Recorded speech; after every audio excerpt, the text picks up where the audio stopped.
भारतीय संस्कृतीच्या पायाभूत कल्पनांमध्ये जन्म मृत्यूच्या फेऱ्यामधून मुक्ती मिळवण्यासाठी मनुष्य जन्मामध्ये स्वतःचा शोध घेण्याला अनन्यसाधारण महत्त्व आहे।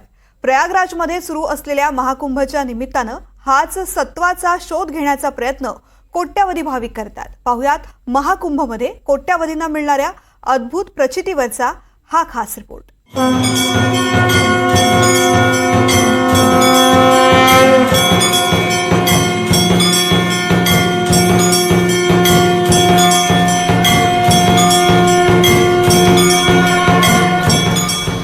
महाकुंभ, जिथे गंगा, यमुना आणि सरस्वती यांच्या त्रिवेणी संगमानं पृथ्वी पावन झाली, जिथे समुद्र मंथनातनं आलेला अमृत ओसंडून वाहिला, जिथे भक्ती, शक्ती आणि संस्कृतीचा संगम घडतो, जिथे भक्तीच्या अथांग सागरात स्नान करून भाविकांचं पापक्षालन होऊन पुण्य मिळतं।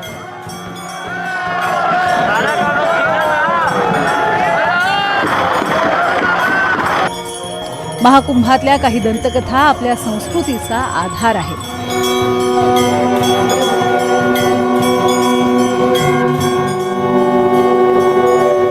इथल्या नद्या आपली मायभूमी सुजलाम सुफलाम करतात।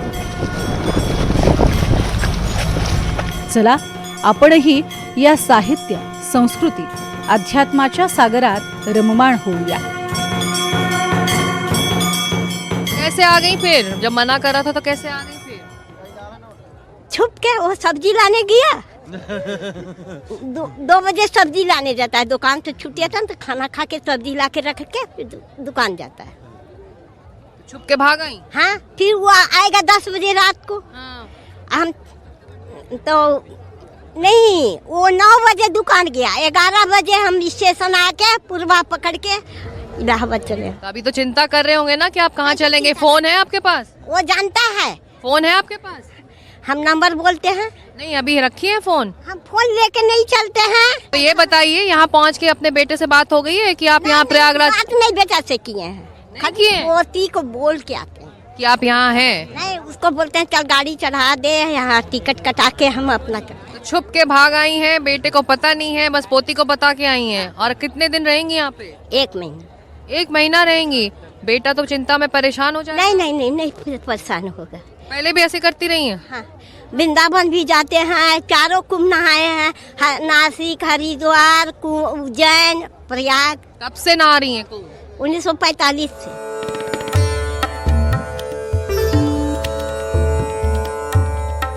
जीवनचक्राप्रमाणे प्राचीन काळापासून दर 12 वर्षांनी प्रयागराजवर संत महात्म्यांचं राज्य येतं। महापर्व सुरू होतं, अध्यात्माचं महापर्व। जीवन का एक अविभाज्य अंग है, अभिन्न अंग है अध्यात्म। हमारी आत्म चेतना जो है ये अमरत्व को प्राप्त कराता है, तो क्योंकि हमारी चेतना ही अमर है, तो जीवन के हर क्षेत्र में हमें तनाव से मुक्त होना है, प्रसन्नता को जीवन में अपनाना है। इसके लिए तो हमें अध्यात्म के साथ ही चलना पड़ेगा। धार्मिक विधि विधियों का आत्मा है अध्यात्म, उसका केंद्र बिंदु है अध्यात्म।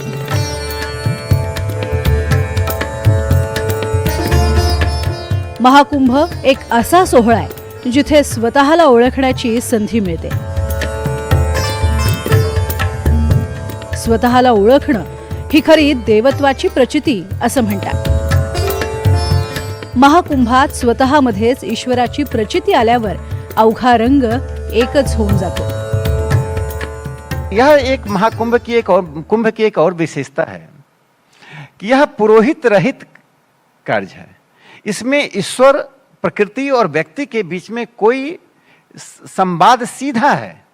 हर व्यक्ति स्वयं के लिए उस नदी में स्नान जब करता है तो स्वयं और प्रकृति और ईश्वर के यानी ब्रह्मांडीय चेतना से जोड़ता है। इसलिए मैं मानता हूं कि महाकुंभ एक भारत की जो सांस्कृतिक सभ्यताई चेतना है उसका एक सुंदर अनुपम उदाहरण है जिससे दुनिया सीख रही है।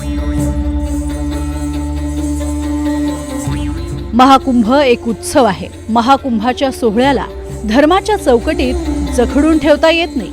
अनेक अर्थानं हा सोहळा एक समृद्ध राष्ट्राची व्याख्या करणारा ठरतो. कुंभ की एक शास्त्रगत परिभाषा है. परिभाषा वेदोपनिषदिक है और हम एक घोषणा भी करते हैं, वयम सर्वे अमृतस्य पुत्राः. हम उस अमृत तत्व को ग्रहण करने वाले पुत्र पुत्रादि हैं. यह जो सम्यक विवेक है भारत का, जो आत्मसन्निधि की ओर मनुष्य को ले जाता है. हम प्रयाग जो प्रकृष्ट याग है, जो वार्हस्पत्य अग्नि का एक केंद्र बिंदु बनता है और जिसका एक ज्योतिषीय वैज्ञानिक अधिकरण है, उसके परिप्रेक्ष्य में आत्मा का अनुसंधान करने जाते हैं. इथे संगमावर सर्व जाती धर्माचे, पंथाचे, भाषांचे भेद नाहीसे होतात. अमृताच्या वर्षावात सार काही वाहून जातं, एकाच रंगात रंगून जातं.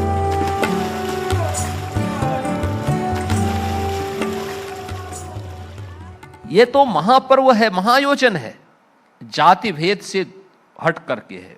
न जाति का भेद है, न पंथ का भेद है, न संप्रदाय का भेद है, न भाषा का भेद है.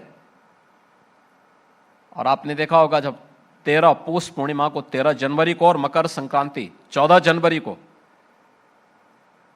लगभग 6 करोड़ से अधिक श्रद्धालुओं ने मात्र इन 2 दिनों में पूज्य संतों के सानिध्य में त्रिवेणी में संगम में स्नान किया, तो उसके साथ अपने साथ जो सबसे बड़ा संदेश लेकर के गए कि त्रिवेणी से संदेश एकता से अखंड रहेगा ये देश.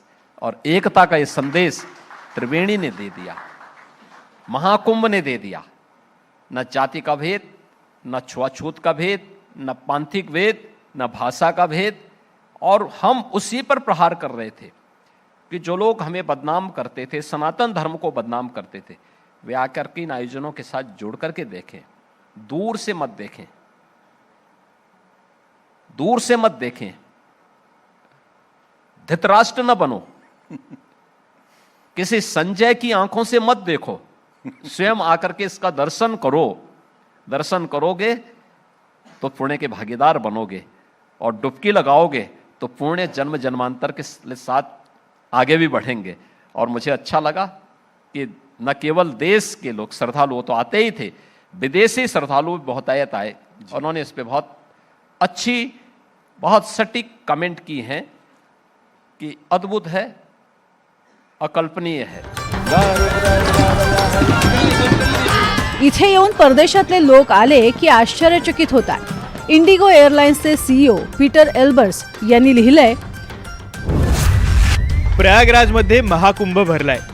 विश्वातील मानवतेचा सगळ्यात मोठा मेळा आहे. 45 कोटी भाविक 45 दिवसात.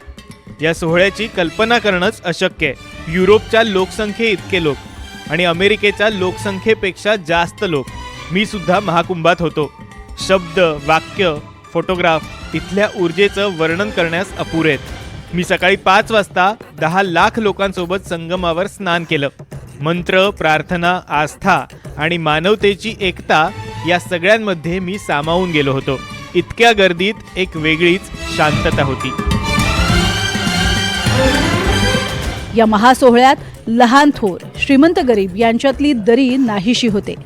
ॲपलचे संस्थापक स्टीव्ह जॉब्स यांची पत्नी लॉरेन जॉब्सही इथे सामान्य भाविकांसारखी आली. तिचे गुरु स्वामी कैलाशानंद यांची तिनं सेवा केली आणि संगमावर स्नान केलं. नाम कमला रखा गया, उसको अच्युत गोत्र दिया गया. मेरा अच्युत गोत्र होता है, हम सन्यासियों का अच्युत गोत्र होता है, मैंने उसको अच्युत गोत्र दिया. तो हमारे यहाँ शिष्य की जो परंपरा है वो पुत्र के समान होते हैं. जो शिष्या और शिष्य होते हैं वो पुत्रवत होते हैं. तो इसलिए वो मेरी बेटी है और मुझे लगता है कि वो बहुत सहज है, बहुत सरल है, बहुत सहज है, सरल है. उसको अभी हमारी संस्कृति के बारे में इतना पता नहीं है. मैं धीरे धीरे उसको जरूर प्रयास करूँगा कि हमारी संस्कृति के बारे में, हमारे संस्कार के बारे में, हमारी परंपरा के बारे में वो जाने. महाकुंभ केवळ नद्यांचा संगम नाही, प्राचीन परंपरा आणि नवीन व्यवस्थांचाही संगम आहे. हा संस्कृतीचा, सभ्यतेचा संगम आहे हा आपल्या प्राचीन दर्शनाचा आधार आहे. इथे स्नान करून जी ऊर्जा मिळते तिच्या जोरावर पुढची 12 वर्ष सहज निघून जातात.